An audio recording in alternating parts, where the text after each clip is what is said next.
পবিত্র কোরআনে বর্ণিত অলৌকিক উটের গল্প।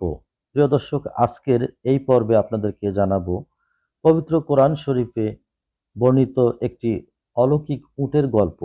আদ জাতি ধ্বংস হয়ে যাওয়ার পর যে কয়েকজন মুমিন জীবিত ছিলেন, তারা কৃষ্ণ সাগরের কুল ঘেঁষা হেজাজ ও সিরিয়ার মধ্যবর্তী এক অঞ্চলে চলে যান। পবিত্র কোরআনে তাদের বলা হয়েছে সামুদ জাতি। যেহেতু তারা স্থাপত্য শিল্পে পারদর্শী ছিলেন, ওই অঞ্চলেও পাথর কেটে বাড়ি বানান। সময় গড়ায়, ছেলে সন্তান বড় হয়, জওয়ানেরা বুড়ো হয়। আল্লাহর আযাবের সাক্ষী মুমিনগণ একে একে ইন্তেকাল করেন। কয়েক প্রজন্ম পরে শয়তানের ধোঁকায় তারা আবার শিরক করতে শুরু করে। যেসব কারণে প্রথম আদ জাতি ধ্বংস হয়েছিল, তার সবই তারা করতে থাকে। আল্লাহ তাআলা তাদের সতর্ক করবার জন্য হযরত সালেহ আলাইহিসসালামকে পাঠান। তিনি বললেন, হে আমার জাতি, তোমরা আল্লাহর ইবাদত করো, তিনি ছাড়া তোমাদের আর কোনো ইলাহ নাই। তিনি আরো বলেন, তোমরা স্মরণ করো যখন আল্লাহ পাক আদ জাতির পরে তোমাদেরকে তাদের স্থলাভিষিক্ত করেন এবং পৃথিবীতে এমনভাবে প্রতিষ্ঠিত করেছেন যে তোমরা সমতল ভূমিতে প্রাসাদ ও পাহাড় খোদাই করে বাড়ি নির্মাণ করেছ। সুতরাং তোমরা আল্লাহর অনুগ্রহ স্মরণ করো এবং পৃথিবীতে ফাসাদ সৃষ্টি করে বেরিও না। কিছু মানুষ তার দাওয়াত শুনে মূর্তি পূজা ছেড়ে দিলেন, এক আল্লাহর বিশ্বাস আনলেন। কিন্তু অহংকারী নেতাগণ ঈমান আনতে অস্বীকৃতি জানালো। তারা সাধারণ মুমিনদের উদ্দেশ্য করে বলল, তোমরা যার প্রতি ঈমান এনেছো, আমরা তাকে অস্বীকার করি। সূরা আরাফ আয়াত ৭৩, ৭৪ ও ৭৬। হযরত সালেহ আলাইহিসসালাম নিরন্তর দাওয়াতি কাজ চালিয়ে যেতে থাকলেন। সামুদ জাতির নেতৃবৃন্দ নানাভাবে তাকে বাধা দেওয়ার চেষ্টা করল, কিন্তু তিনি আল্লাহর হুকুম পালনে অবিচল থাকেন। এভাবে অনেক বৎসর পেরিয়ে যায়। সালেহ আলাইহিসসালাম বৃদ্ধ হয়ে যান। কাফিরেরা যখন দেখল তাকে কোনোভাবে নিরস্ত্র করা যাচ্ছে না, তখন অদ্ভুত এক আবদার করে বসল। তারা ভেবেছিল হযরত সালেহ আলাইহিসসালাম কখনোই এই আবদার পূরণ করতে পারবে না, এরপরে তাদের আর দাওয়াতও দেবে না। তো তারা হযরত সালেহ আলাইহিসসালামকে বলল, আপনি সত্যি সত্যি আল্লাহর পয়গম্বর যদি হয়ে থাকেন, তাহলে ওই পাহাড় থেকে একটি স্বাস্থ্য সবল ও ১০ মাসের গর্ভবতী উট বের করে দেখান। সালেহ আলাইহিসসালাম প্রথমে তাদেরকে অঙ্গীকার করতে বললেন, যদি আমি তোমাদের আবদার পূরণ করি তবে আল্লাহর প্রতি ঈমান আনবে? তারা সবাই অঙ্গীকার করল। এরপর সালেহ আলাইহিসসালাম আল্লাহর কাছে দোয়া করলেন, মালিক, আপনার জন্য কোনো কিছুই কঠিন নয়, আপনি তাদের আবদার পূরণ করে দিন।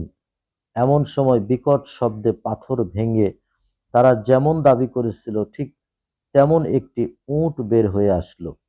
এই বিস্ময়কর মোজেজা দেখে তৎক্ষণাৎ সবাই ঈমান আনতে যাচ্ছিল, কিন্তু ঠিক তখনই তাদের নেতৃবৃন্দ এসে বাধা দেয়। অল্প কয়েকজনই শুধু তাদের কথা অগ্রাহ্য করে ঈমান আনে। সালেহ আলাইহিসসালাম বললেন, এটি আল্লাহর উট, তোমাদের জন্য আল্লাহর নিদর্শন। এটি একদিন পর পর পানি পান করবে।